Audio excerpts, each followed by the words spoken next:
tendance chez nous a aussi des avantages. Les nappes souterraines sont bien remplies et parfois d'une eau très pure. C'est le cas à Spa, où les sols très protégés filtrent naturellement les eaux de pluie ou encore la neige. Découvrons ensemble la recette de ce trésor au goût et aux vertus uniques.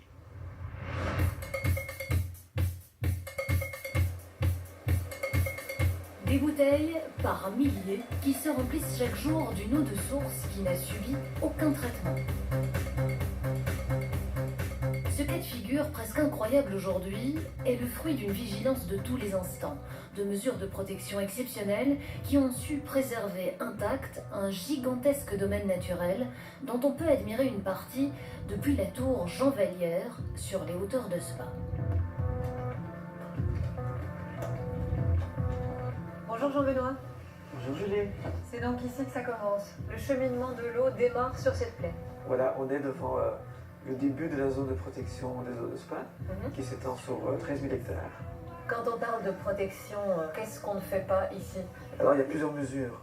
Une des mesures, c'est par exemple d'interdire toute activité agricole, d'interdire toute utilisation de pesticides, d'utiliser du sable en hiver et pas de sable de déneigement. Pourquoi?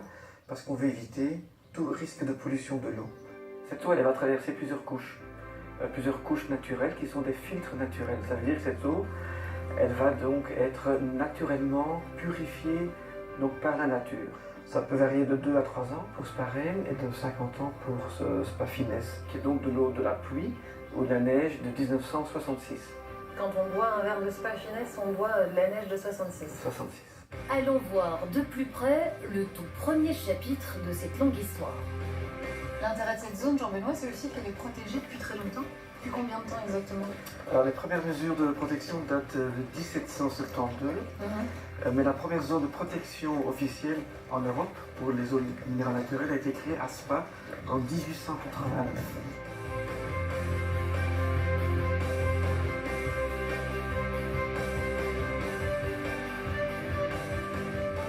Ici, Jean-Benoît, on visualise bien le début du processus de purification. L'eau va vraiment traverser plusieurs couches. Une première couche de plantes, c'est quoi ça exactement?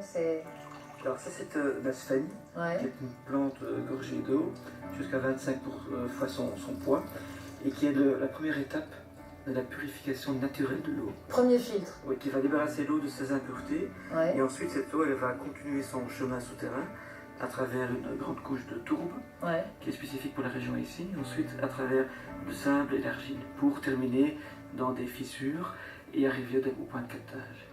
Si les terres qui vont accueillir et filtrer les eaux de pluie sont entourées d'un maximum de précautions, les nombreuses stations de captage sont placées sous haute sécurité. Exemple, ce bunker perdu dans la forêt sur les hauteurs de Spa et dans lequel il est impossible d'entrer sans montrer patte blanche. Pourquoi ces protections assez importantes?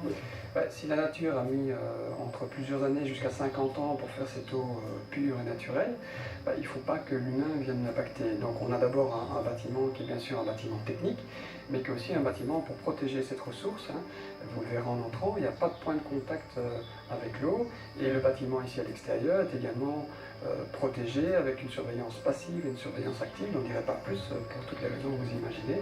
Et les clôtures sont là aussi pour démontrer aux personnes qui passent, attention, c'est une zone interdite, vous ne pouvez pas y aller. Qu'est-ce qui se passe dans un point de captage? C'est un forage qui va chercher l'eau à plus de 85 mètres de profondeur, et cette eau souterraine qu'on a trouvée, qui a les qualités et la pureté recherchées, va directement être envoyée dans la bouteille sans plus passer par un seul contact avec l'humain. Il y en a combien pour Spa de stations comme celle-ci? Ici, on a environ une trentaine de points de captage qui sont disséminés dans nos 13 000 hectares de zone de protection. On peut le visiter? Normalement non, mais allez, allons-y. Il faut d'abord s'essuyer les pieds.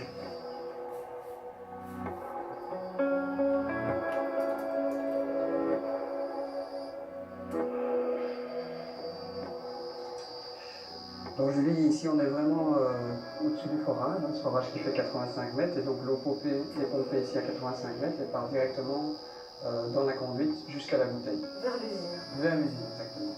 On peut la goûter? Ah là on peut la goûter, c'est vraiment l'endroit où il faut le faire. On voit un peu l'eau ferrugineuse.